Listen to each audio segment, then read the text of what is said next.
جم شباب السيرفيس قالوا لي ما عندناش وقت نعمل اي حاجه دلوقتي، يعني جيت تيونر مؤيد زود لي ريشيو بنزين شويه. قال لي خليها ترمي بنزين زياده، نحاول ان احنا بنحل مشكله مؤقتا، لو انزل الكواليفاينج ران واطلع خلاص.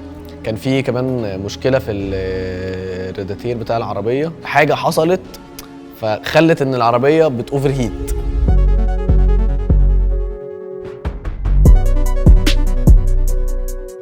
فكان قفلوا السيف مود بتاع الحراره عشان العربيه ما تخشش في سيف مود يعني وانا سايق. نزلت اول كواليفاينج ران، العربيه مش ظابطه خالص، خدت فيها زيرو.